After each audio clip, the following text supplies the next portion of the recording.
भारत को दिव्य भव्य अखंड सनातन राष्ट्र और जगत गुरु बनाना है तो देश के प्राण तत्व गौ माता की सेवा, सुरक्षा, संवर्धन और समादर पर सनातन समाज को ध्यान देना होगा।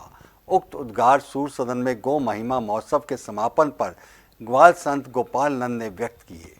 उन्होंने कहा कि जिस निवास में सेवा से संतुष्ट गौ माता का पवित्र गोमय गिरता है, वहाँ हमेशा साक्षात लक्ष्मी का निवास रहता है। भारत को दिव्य भव्य और अखंड सनातन राष्ट्र और जगत गुरु बनाना है तो भारत के प्राण तत्व गौ माता की सेवा, सुरक्षा, संवर्धन और समादर पर सनातन समाज को पूरा ध्यान देना होगा। यह उद्गार सूर सदन में चल रहे गौ महिमा महोत्सव के समापन पर मंगलवार शाम ग्वाल संत श्री गोपाल नंद जी ने व्यक्त किए। उन्होंने ऋषि गौतम अहिल्या प्रकरण के माध्यम से समझाया कि गौमाता प्रभु प्राप्ति में साधक बनने वाली, सदगृहिणी प्रदान करने वाली, पुराणों के माध्यम से समझाया कि जिस निवास में सेवा से संतुष्ट गौ माता का पवित्र गौमूत्र गिरता है वहाँ साक्षात लक्ष्मी माँ निवास करती हैं।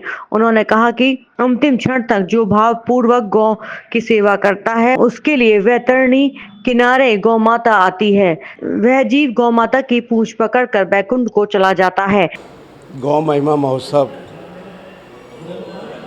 जो कि 14 जुलाई से सूर सदन सभागार में प्रारंभ हुआ, 9 दिन तक, जिसका कि आज विश्राम दिवस है।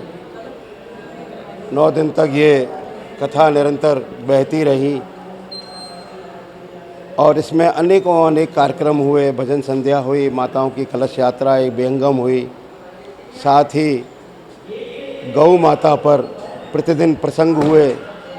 गौ माता की रक्षा हेतु, गौ माता के संरक्षण हेतु सभी महापुरुषों ने आकर गौ को कैसे आपको फिर पुनः उसकी सेवा करनी है, गौ माता को वो स्थान जो कि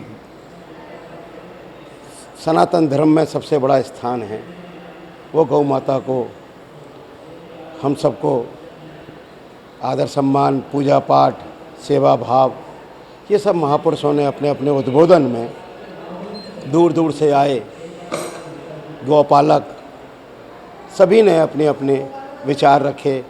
इस दौरान भजन कीर्तन भी हुए। कलिकाल में गौ माता का कोई ख्याल रखने वाला नहीं है। आ जाओ गोपाल। शिव महापुराण कथा के विश्राम दिवस पर पूज्य रसराज महाराज ने भगवान शिव की परम उपासना से भगवान साक्षात्कार संभव है। भगवान शिव की ही कृपा से गुजरात के महान भक्ति नरसिंह मेहता और गोपी और अति गोपनीय महारास का दर्शन करने का सौभाग्य मिला।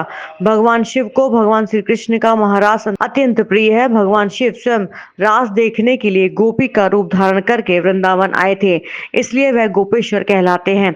गोपेश्वर महादेव के इस कथा प्रसंग से इस भजन पर सभी थिरक उठे। एक दिन भोले भंडारी बनकर ब्रज की नारी, इस पर भक्तजन जमकर थिरके और सभी ने भक्ति भाव के साथ भोलेनाथ की कथा का श्रवण किया और भोलेनाथ की भक्ति का पुण्य सावन मास में उठाया।